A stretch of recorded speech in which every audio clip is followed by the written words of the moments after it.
Hello everyone, my name is Clarence and I'm doing a Master's in International Innovation in Environmental Science at Lancaster University. This is my official entry for the Cross-Cultural Conversations 2015. So the first thing I'm going to talk about is the greetings in United Kingdom. UK is probably the only country that uses the word cheers and mates so frequently because before I came over to the UK, I do not use such words at all. And the word ta means thank you, which is what I just found recently as well.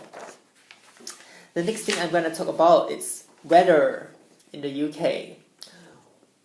The weather in the UK is extremely unpredictable because one moment you could get sun shining down on you brightly, and the next you could have dark clouds overhead you and it could start to rain any moment.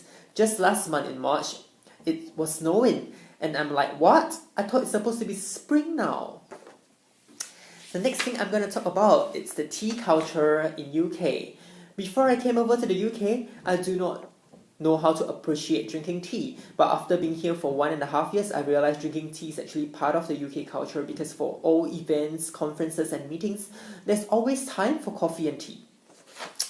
Some of the tea that I bring here is actually my favorite, like the chamomile, lemon and ginger, mango and strawberry, pomegranate white tea, lemon and green tea, peppermint tea, cranberry and raspberry tea, wild berry tea, and of course my ultimate favorite, the Earl Grey tea.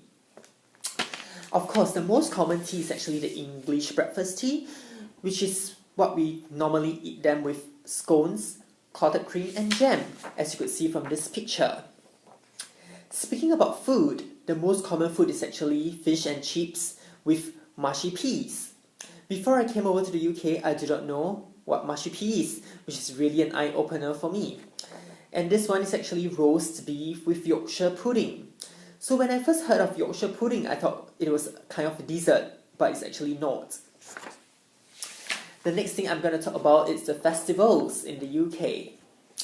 Just last month we celebrated St. Patrick's Day, which is actually an Irish festival. In February, we celebrated Shrove Tuesday, which is also known as Pancake Day. So on that day, everyone was eating pancake with sugar and lemon. So I'm like, what? Why is everyone eating pancake on today?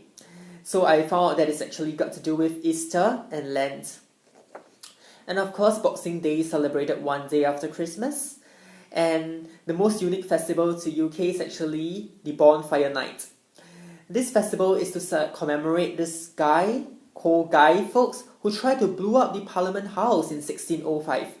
So every year on the 5th of November, people put fireworks into the night sky to commemorate Bonfire Night, which is really interesting for me.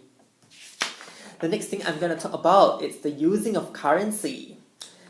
£50 is actually the largest note of value in UK. If someone hands you a £100 note, you probably know that you're being cheated.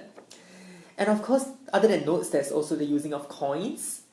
2 pence, as you could see here, is much larger in size compared to 5 pence, even though the value of 5 pence is much larger than 2 pence. So when I first came over, it's really hard and confusing for me to use coins to pay at the tills, and I have to make sure I pay them the correct amount. And of course, the unique shapes of the coins, especially the 50 pence, you could see it's probably an octagon. The next thing I'm going to talk about is the different accents. In Liverpool, you have the Scouse accent. In Newcastle, you have the Geordie accent. In Scotland, the Scottish accent. In Northern Ireland, the Irish accent. And in Wales, the Welsh accent. So in different parts of the UK, you might not be able to understand them easily. So this is what I have. Thank you for watching and listening. Cheers, mate, and ta!